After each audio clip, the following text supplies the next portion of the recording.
Welcome to Ayurveda and Spirituality with your host, Alakananda Ma, a renowned Ayurvedic expert and a graduate of a top London medical school.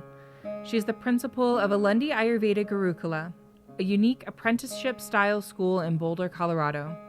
She is a spiritual mother, teacher, flower essence maker, and storyteller. Join us as we uncover the timeless principles of Ayurveda, discover practical tips for enhancing vitality, and explore the deeper dimensions of spirituality that intertwine with the ancient science of life.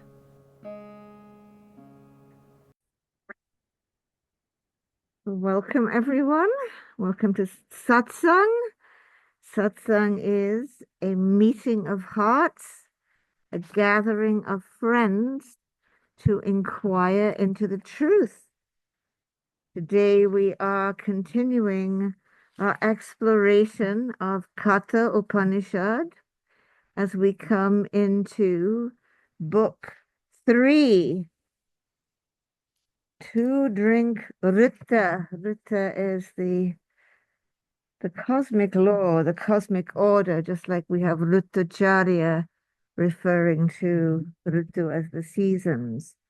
To drink Ritu in the world of good deed, having entered both the secret place and the utmost height.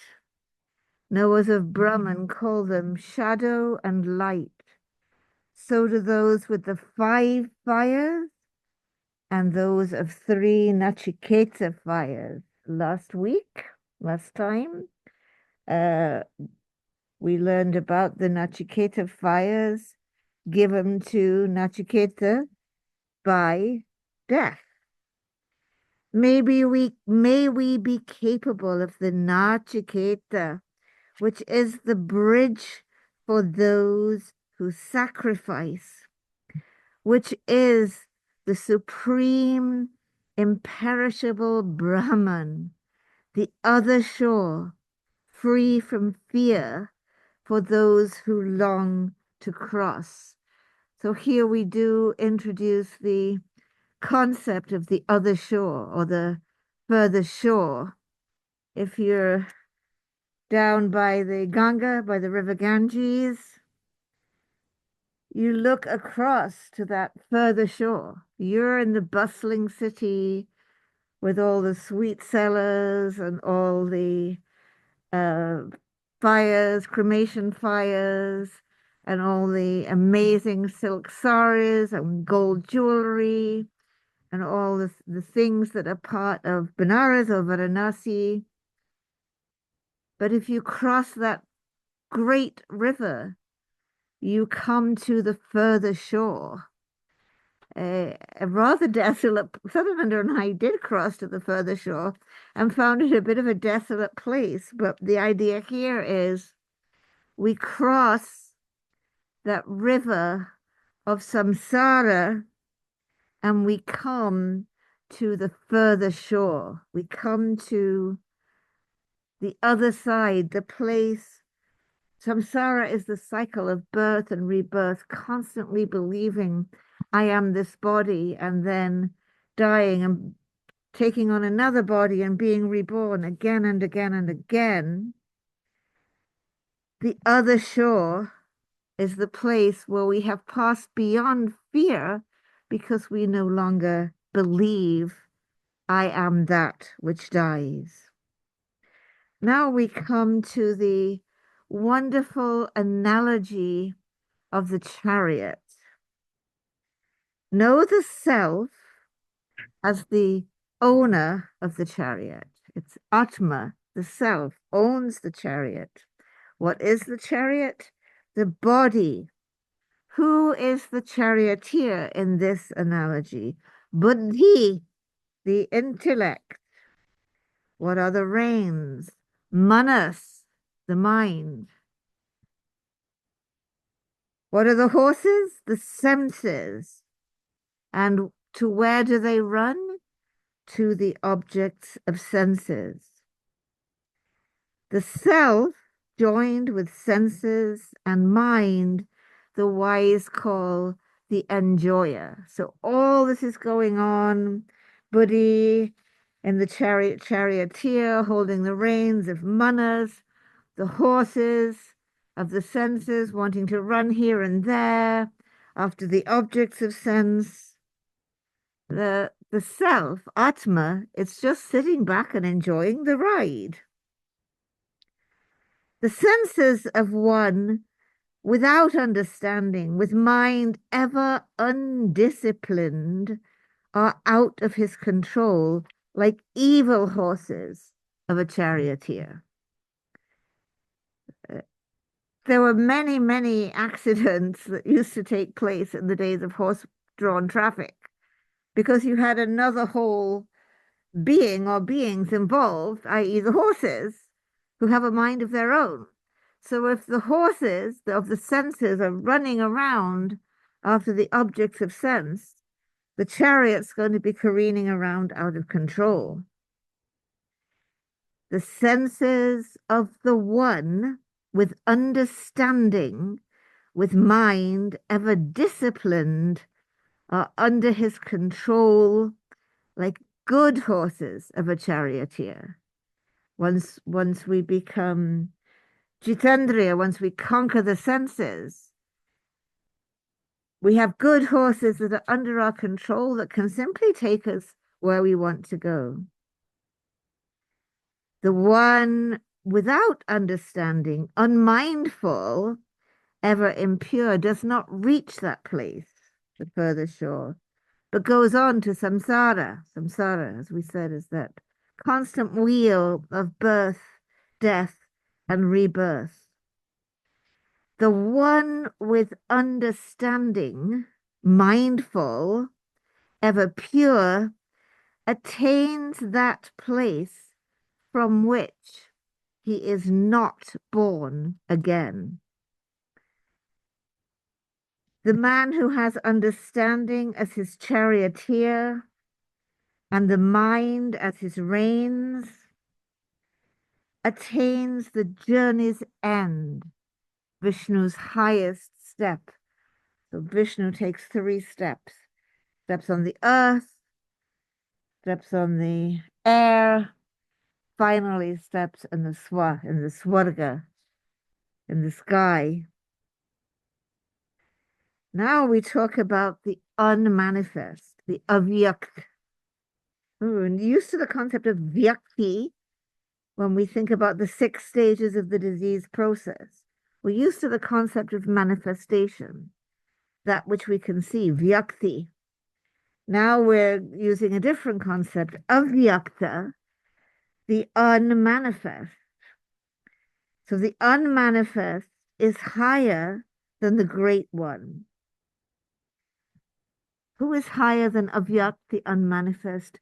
Purusha. We talked a bit last time about Purusha, that supreme person. That is higher than the unmanifest. Nothing is higher than Purusha. That is the goal, the highest born. That this is spelled Bourm, the highest place we can get to. Where is the self? Hidden in all beings. The self does not shine forth. They're not like, oh, there's the self. I see the self. But is seen with supreme, subtle intelligence by those of subtle sight. The wise one should offer up speech and mind.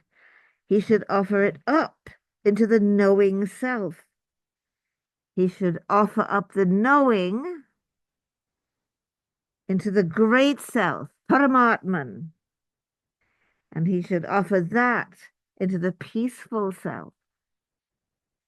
And then these incredibly famous words, they had a raga with these words that was always being played with loudspeakers in Shirdi, in the shrine of Shirdi Sai Baba in the morning.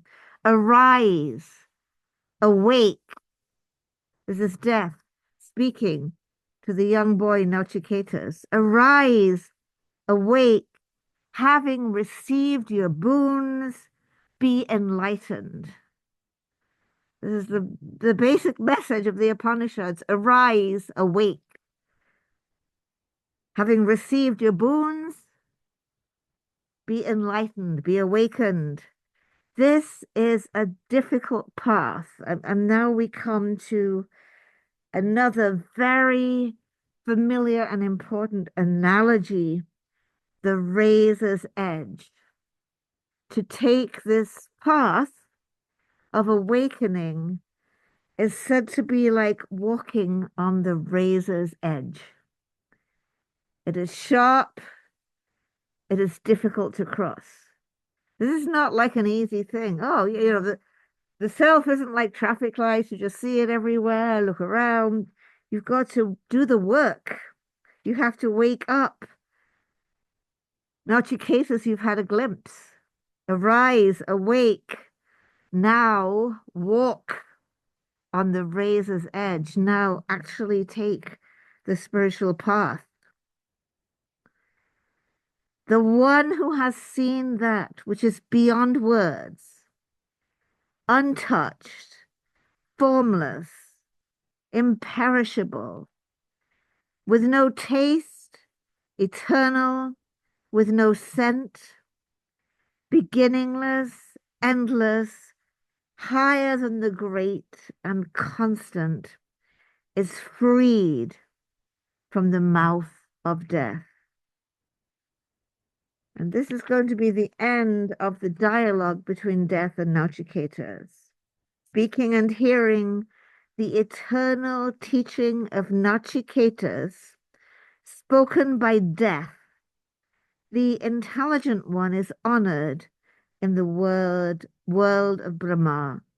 The one who, well prepared, recites this supreme secret in an assembly of the priesthood becomes fitted for immortality, becomes fitted for immortality. So just letting us all know how important these teachings are, and that having heard these teachings, we too have received the boon of these teachings. Now arise, awake, get it together, tread the razor's edge. And so we come to book 4. The self-born has bored holes facing outward. We have these holes, eyes, ears, nose, mouth. The self-born has bored holes facing outward, hence one sees outward, not antaratman, not within oneself. Remember, we said when we were introducing the Vedas, we talked about the axial age and the great discovery, much more important than discovering space travel or computers or anything like that. The great discovery is antaratman. The great discovery is of the interior life. We all take it for granted, but it wasn't known until that time. A certain wise one, desiring immortality, turning his gaze around, has looked within at the self. Childish folk follow outward desires and go into the noose of death, who lies in wait. As long as we believe we are that which die, death is all that awaits us. But the wise, seeking immortality, do not search for the constant in inconstant things. By that by which one knows form, taste, smell, sounds, and sexual contacts, one knows it too. How do we know what our senses tell us? The senses are just senses. How do we know what they tell us? That intellect, which can see, oh, the thing I'm looking at is a tree or an apple, can also know the self. What is left here? This is that. Knowing that by which one experiences both sleep and waking states as the great, all pervading self, the wise one does not grieve. Whether you're asleep or whether you're awake, whether you're having a good meditation or one you don't think is good because you're sleepy or you're distracted, the wise one, the self is always there. It doesn't matter whether you're asleep or awake. It doesn't matter what's going on. We always have within us that which experiences all these different states. This is making sense. There's one experiencer, whether we're asleep, whether we're awake, whether we're very present, whether we're very distracted. Everything is the great all-pervading self. So there's nothing to worry about. The one who knows this honey eater as life, the self, close by, Lord of past and future, does not shrink away from it. This is that. Keeps repeating this is that. The self is the one who's eating the honey of all our experiences, the past and the future. He who was born of tapas, of heat, who was born of the waters, who having entered and dwelt in the secret place, looks out through beings. This is that. The one who dwells within every being and sees everything they see. She who arises through the breath, Aditi, maid of deities, she who having entered and dwelt in the secret place was born through beings. This is that. Agni Jata Veda. So Agni is hidden in the two fire sticks. You have two fire sticks, a flat stick with a hollow where you put the tinder, and another stick. When you say rubbing two sticks together, it's not, you're not just rubbing them. It's like a scientific process where you have a churning stick that you churn on the tinder that's in the other stick. But it's saying this is where fire dwells. If you can make fire by rubbing the sticks, fire is hidden in the fire sticks. Fire is hidden in the matchbox. Like an embryo safely carried by a pregnant woman, worthy of daily worship by vigilant men bearing offerings. This is that. The self dwells in each of us as the embryo dwells in the pregnant woman. That from which the sun rises and into which it sets. We were talking on the weekend in the self-care workshop about how the sun of science may not really rise and set, but we experience living on a flat earth of sunrises and sunsets. That's our everyday experience. Where does the sun come from when it rises? Where does it go when it sets? To the self. What is here is there. What is there is here too. The one who sees things here as various gets death after death. If we could only see the multiple, we can't see the self, then when we die, we die. It can be grasped only by the mind. There is nothing various here. The one who sees things here as various goes from death to death. We're born, we die, we're born, we die, we're born, we die. The Purusha, and then comes this like really quaint analogy. the Purusha, the person, the size of a thumb, very quaint. There's a person the size of the thumb who rests in the midst of the self, the Lord of past and future. One does not shrink away from it. This is that. A person, a thumb in length, like a light without smoke.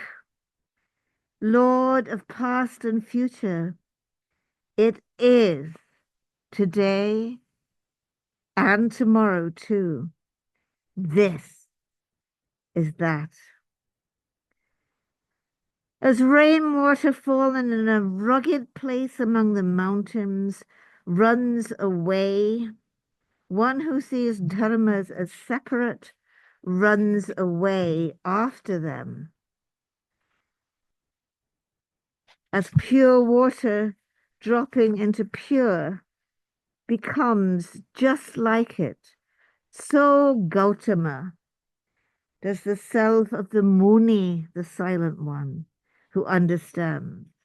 But don't be like the rainwater just running off when you see all the dharmas as separate, when you see everything separate, separate, separate. As see that it is just pure water dripping into pure water.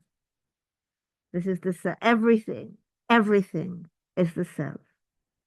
This is to understand. This is to pass beyond death, because it is to pass beyond the concept that we are that which dies. And so we come to book 5. Ruling the city of 11 gates, of the unborn, whose thought is not crooked, one does not grieve, and when freed from it, is freed. This is that. Just gotta see if I can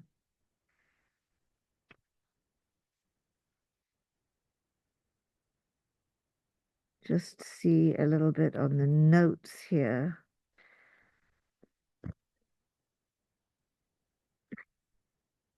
Not going to be too easy to find. This is that. This is that.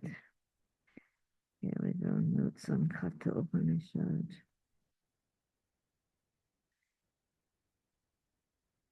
It's not going to give it to me in the Sanskrit. Okay. So we were out picking wild plums a couple of days ago, and the geese flew right over our heads, honking away. It was amazing.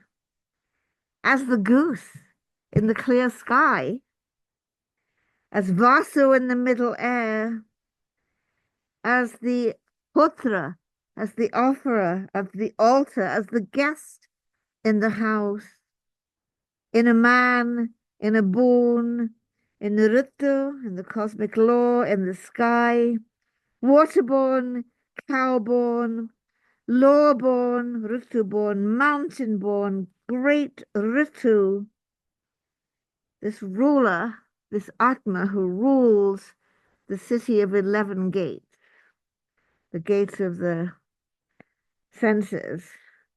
We usually say 9 gates: 2 eyes, 2 ears, 2 nostrils, 1 mouth, 1 anus, 1 urethra. Usually we say 9, but this is made 11 gates.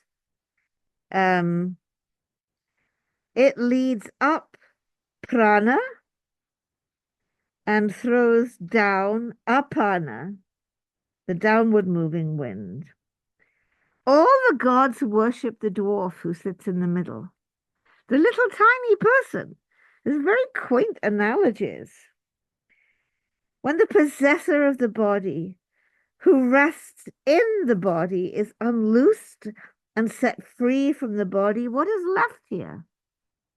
This is that. Not by prana nor apana. Not by breath does any mortal live. They live by something else on which the breaths depend. And in this Upanishad, they're using the word prana and apana a little differently. It's an earlier text. We have 5 vayus. They have prana and apana, out breath and in breath. There's something that's beyond our breath. Look, Gautama. This teacher is talking to Gautama. I will tell you of the secret eternal Brahman and what the self is like after reaching death. Some go into a womb so the possessor of the body may find a body. Others go into the motionless according to their actions and learning. So if we remain caught in samsara, in the cycle of birth and rebirth, we haven't realized the self, then when we die, we will go into a womb and find ourselves another body. But if we have seen that it's all one, that everything is the self, we have grasped that, not just as a thought, an idea, but truly got it, then when we die, we go to that which does not move. The one who is awake in the sleeping. We were saying this earlier. We go to sleep and we wake up. We sleep and we wake, but the self never sleeps. The self is present for all of it. The one who is awake in the sleeping, the person shaping desire after desire, is the bright, is Brahman. Atman, Brahman, they are the same. It is called the immortal. All the worlds depend on it. No one goes beyond it. This is that. The one who is always awake even when we sleep. We would just lately read a lovely story about Neem Karoli Baba where they got off the train. It's 3 in the morning and they have to get off the train. And his disciples that travel with him are asleep, and he comes and he wakes them up. Wake up, wake up. Arise, awake. And sure enough, it's 3 in the morning. It's time for their station. They get off the train, and in the train station, there are all these people sleeping. And Maharaji says, Soniwala, so many people sleeping. They're all sleeping. And one of the disciples says it pretty literally. Well, it's late. It's late night or it's very early morning. People are usually asleep. But the point is the guru comes and says, why are you asleep? Wake up, wake up. He's always awake.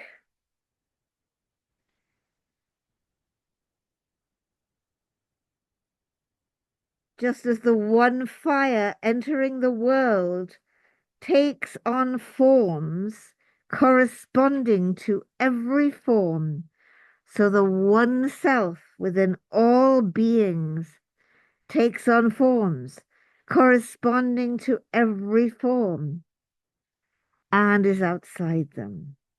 Just as the one wind entering the world takes on forms corresponding to every form, so the one self within all beings takes on forms corresponding to every form and is outside them. Just as the one sun, the eye of the whole world, because we can't see without the sun, is not contaminated by the external flaws of eyes. There might be something wrong with your eyes. There might be clouds in the sky, but there's never anything wrong with the sun. So the one self within all beings is not contaminated by the sorrow of the world being outside it. So these verses are beautiful because they really portray this moment of the axial age where we start to see all the things in the outer world, the fire, the wind, the sun, they're all inside and they're all beyond, and there's something much bigger, something much greater, something that has taken on every form. The wise ones who see in the self, the one controlling self within all beings that makes the one form into many, have everlasting happiness. No others do. The only way you won't get everlasting happiness from more ice cream or even more chocolate. Oh my, no, don't tell me that. You won't get everlasting happiness from more chocolate. You can only eat so much chocolate, and then you want to have more again, and then it's used up. You won't get everlasting happiness from more sex. You get happiness, hopefully you do, but then it's gone and you want to do it again. The only everlasting happiness we get is to see that self, that it is in all beings. And when we see that, okay, everything's still annoying, things are still annoying, and frustrating things are still frustrating.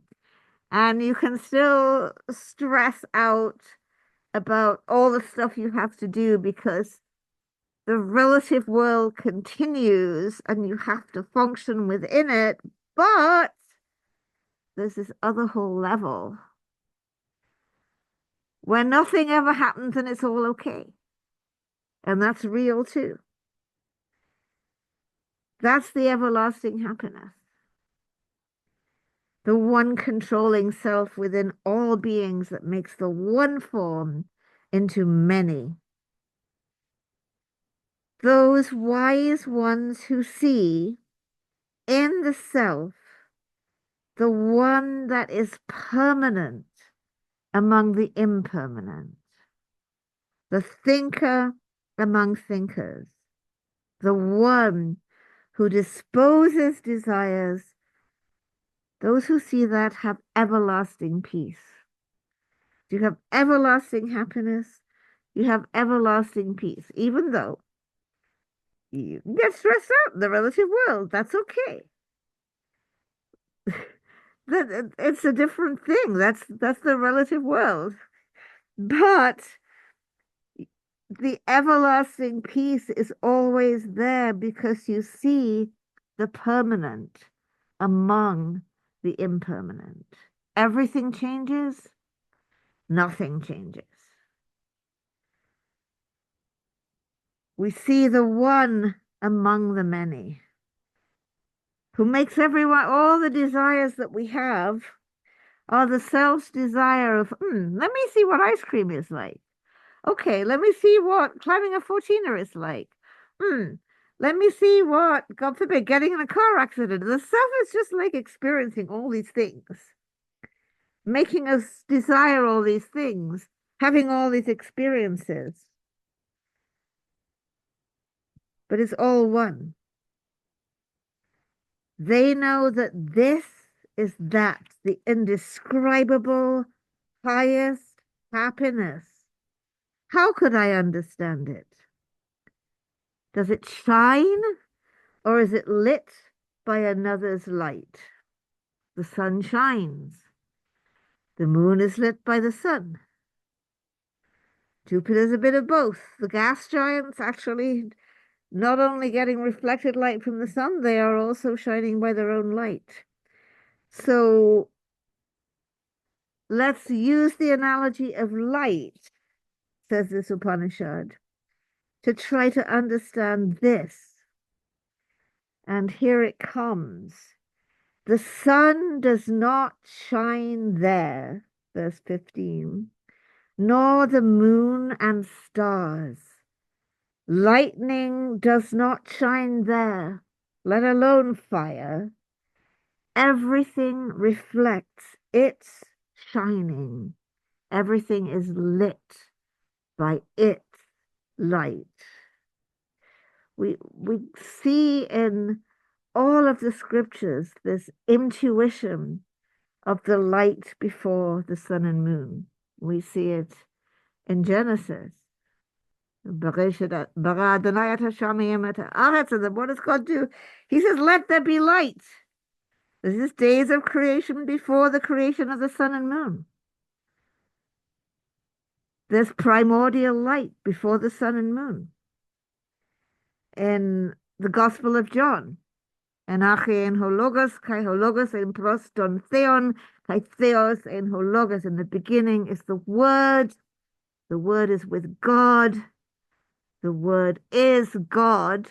And then it goes on to say, in him is photos, in him is light, the light that is the life of all people. The light shines in the darkness, and the darkness can't put it out. The darkness can't get a hold of it. So again, in that text too, we see the light that is there before any other source of light. Also in Islam, Nur Muhammad, Nur Muhammad, Nur Muhammad illallah. Nur Muhammad is the light that exists before there's any light, before there's any sun and moon, before 18,000 worlds are created, that light shines. So what this verse says, we see as a great intuition that all the mystics, that all the people that pronounced or brought forth our sacred texts have had. The sun does not shine there, nor the moon and stars. Lightning does not shine there, let alone fire. Everything reflects its shining. Everything is lit by its light. The light before the light, the primordial light. A little bit more. We're going on to book 6. Book 6, we have another famous analogy that we also see in Bhagavad Gita. The eternal people tree, the fig tree, roots above, branches below. From this tree ramifies all of the phenomenal world. It is the bright. It is Brahman. It is called the immortal. On it, all the worlds depend. No one goes beyond it. This is that. From fear of it, fire burns. From fear of it, the sun shines. Brahman is the one that causes the fire to burn, the sun to shine, and death to run on. If one has been able to wake up to it here, before the breakup of the body, one is fitted to attain a body in the worlds of creation. So there's the samsara of being born again and again, dying, going into the womb, getting another body which lives and dies. But if we awaken, then when we die, we attain that body of light. In yourself, it appears as though in a mirror. In the world of ancestors, as though in a dream. In the world of heavenly musicians, like a reflection. In the world of Brahma, the creator, in bright light, and shadow.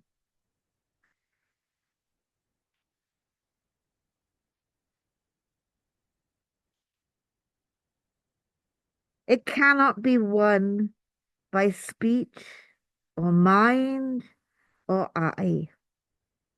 How can it be grasped in any other way than by saying, it is? So in order to know it, we have to, the horses of the senses have to not be running here and there. The five senses and the mind and the intellect become still like a lamp in a windless place. This is known as yoga. Then one becomes undistracted, for yoga is the origin and the passing away. It can be grasped when we say, it is. It can be grasped so, it is, through the real nature of both. When it has been grasped so, it is. Its real nature becomes clear. When all the desires that dwell in one's heart are let go, mortal becomes immortal. One reaches Brahman here. And then another very important yoga analogy. When all the knots of the heart are broken. This is one of the very important teachings from this Upanishad is we have knots in our heart, in the 101 channels of our heart, it's all tangled up in knots. When the knots are broken, the energy can flow. When all the knots of the heart are broken, mortal becomes immortal. This is the teaching. There are 101 channels of the heart. One of them flows out through the head, the sushumna, the subtle channel. Going up by this, one reaches immortality. Otherwise, when you die, you'll go in all directions. So again, we break the knots of the heart, and who do we realize? This little thumb person, the person a thumb in length, in the midst of the self, ever resting in the hearts of people. By wisdom, draw it out as you draw out the cane from the reed. You pull out the inner core. One should know it as the bright, the immortal. One should know it as the bright, the immortal. Nachiketas, cycling back to Nachiketas, having received this knowledge taught by death and the complete method of yoga, attaining Brahman, the ground of all being, became free of impurity and deathless.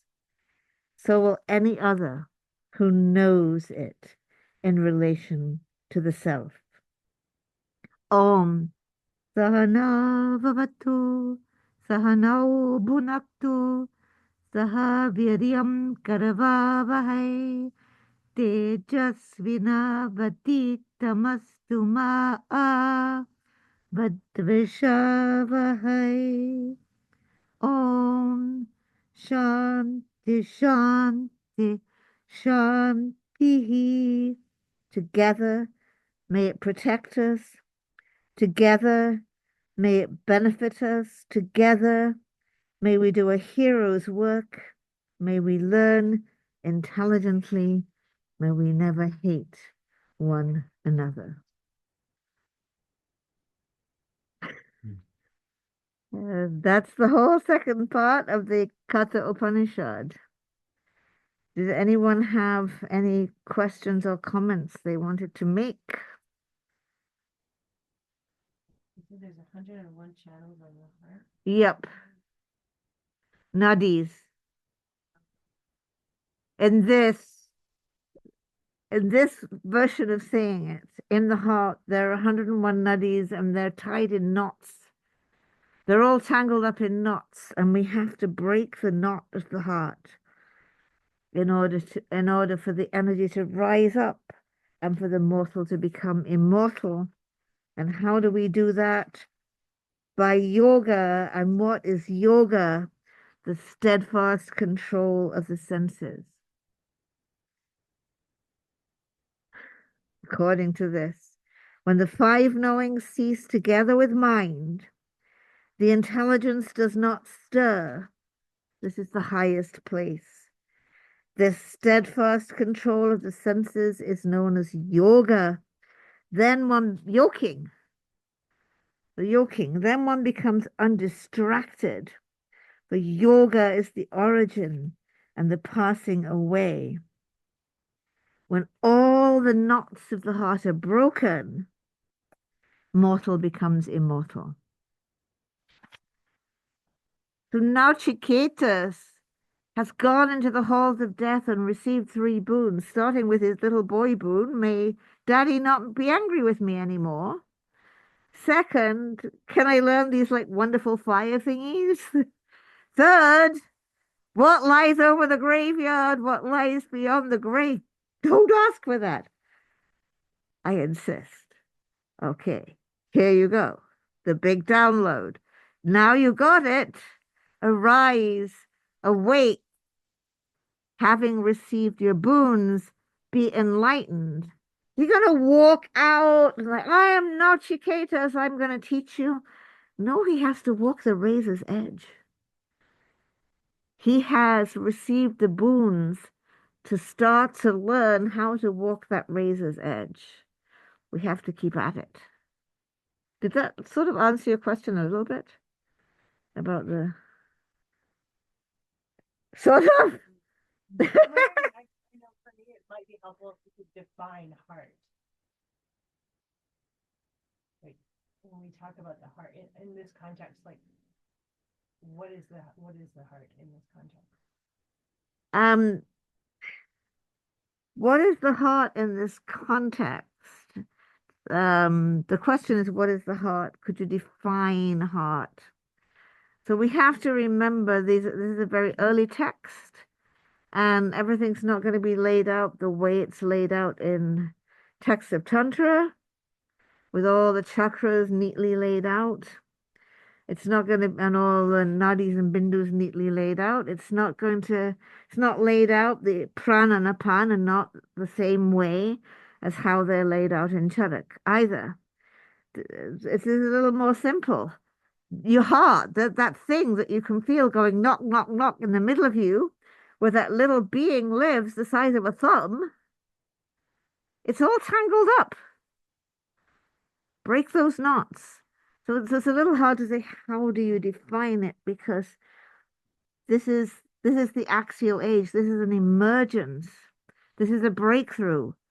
I have an antaratma. I have an inner life. Whatever I see outside, the sun, the wind, the fire, all these things I see outside, it's all within. So often the analogies are kind of very simple or simplistic. Sadanandaji. I think it boils down to Talk loud. Ramana. When we say I, we point to the heart. I. So that's the original not. I. And then I identifies with millions of things, millions of experiences. That's the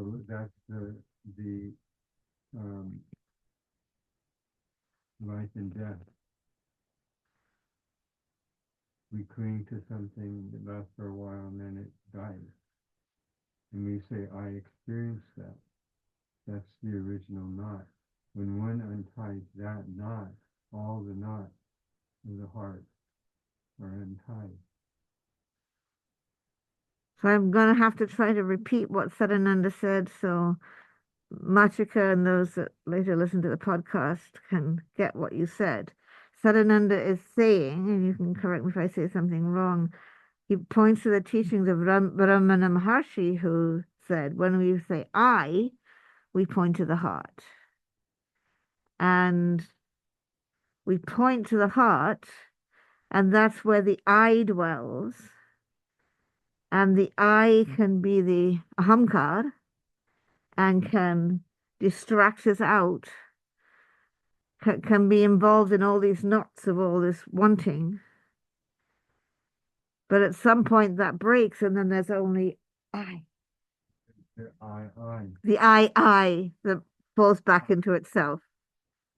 So ultimately, from that heart place, that I want ice cream, I want chocolate, I want sex, I want this. If ultimately it falls back on itself, the I am, the I, and it falls back into that. Did I relay well enough what you were conveying? Thank you. And then all the knots of the heart are untied. All the knots of the heart are untied the moment. Every knot turns into its opposite. When all the knots of the heart are untied, Sadananda says, every knot turns into its opposite. Like lust turns into love, greed turns into generosity,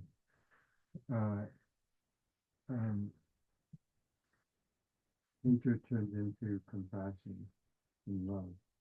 So then we become a fully human being. So when the knots of the heart are untied, all of the Every knot becomes its opposite. Every knot becomes its opposite. Lust becomes love, greed becomes generosity, anger becomes compassion, and the wanting I becomes the I. Thank you, Sadananda.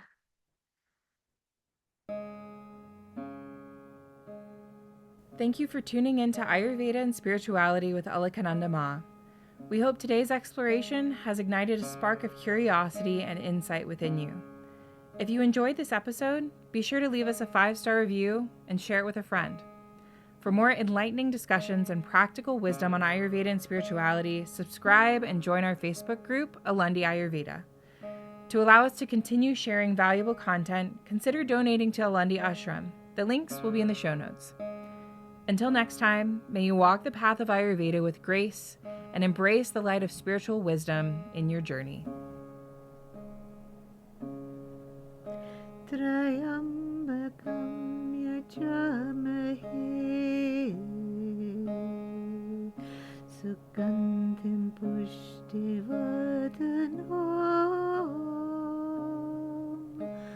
urvarukamiva bandhanam mrityormukshi